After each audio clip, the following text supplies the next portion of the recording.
You have one of the Congress MPs with you, Syed Nasir Hussain. Well, absolutely, Pranesh. Before I tell you as to what really transpired in the Rajya Sabha, we have a Congress MP with us, Mr.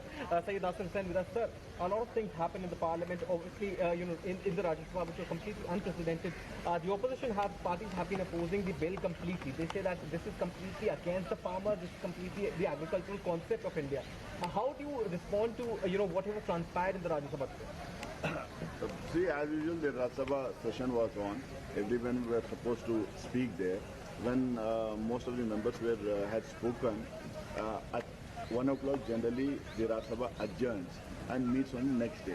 So most of the opposition party members got up and said that now even the minister has to reply to the debate that has taken place on the bill.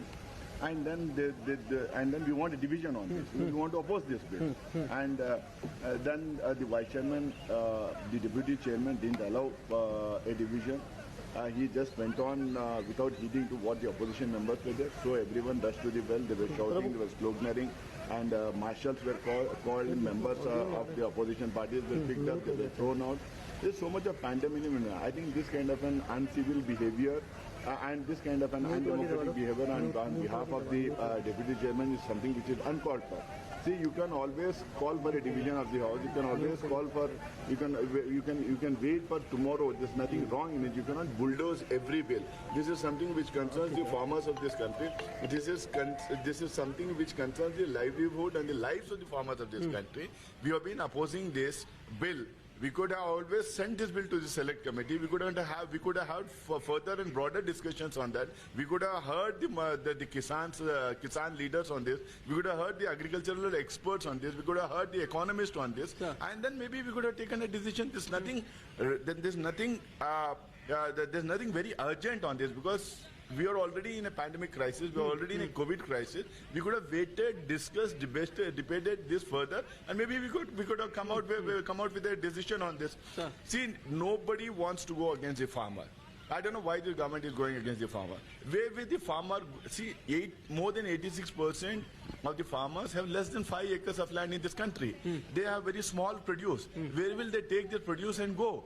If you do away with the APMC markets, if you do away with the mandis, where will these people go? Then they will have to go via the traders, via the commission agents, via the bicholis, via the middlemen. Then there's no guarantee of minimum support price to them. And who will take the guarantee? Why is that not included in the bill? But there's so many things. On the other hand, we've seen that BJP is arguing that there is nothing against the farmers as such. They say that the whole idea of removing the APMC is that the middlemen would be removed. And on the other hand, they say that the MSP would be guaranteed to the farmers.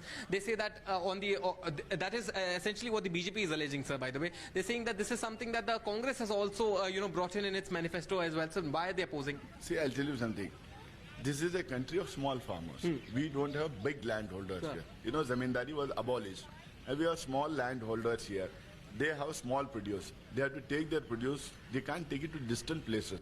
They generally sell their produce at a local market, which is called the APMC market, or at a local mandi. The cost of the transportation to take their produce from one place to another place will be huge in these days.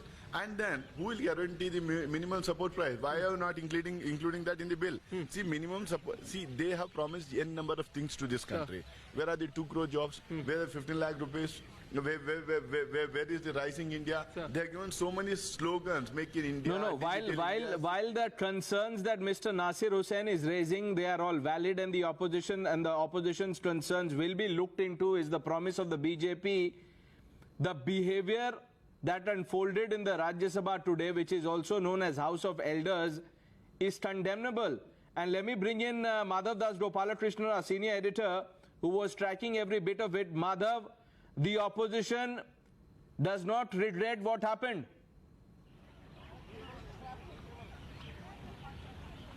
You know, while the opposition may claim that it has reason to be incensed with the government's behavior of, extending the House and, not taking the leave of our consensus of all political parties present inside and doing so in a manner where a division could not, in fact, be pressed for. There was no voting inside the House. The question is also that whether the behavior of the opposition MPs is also justified, because we have perhaps never seen in the Rajya Sabha, which is the House of Elders, which is supposed to set an example for parliamentary debate and discussion, because there are very senior members, more learned people who are present in these houses. Instead, what we saw today, from jumping on top of tables to actually physically trying to manhandle the deputy chairman, to breaking of the mics, to books being flung around, and in fact several such papers being torn and thrown in the air, several such aspects which have raised questions about the conduct of our members of parliament. But one has every right to protest. There is also a duty to do so peacefully, and the manner in which the members of parliament went about their protest is certainly something that does not set any kind of an example. In fact, is only going to raise some serious questions about what exactly they were doing. The issue is very important, no doubt. The farmers' bills are very, very important. But the question is that should the protest have been, in a way that could have allowed for them to express their dissent, press for votes?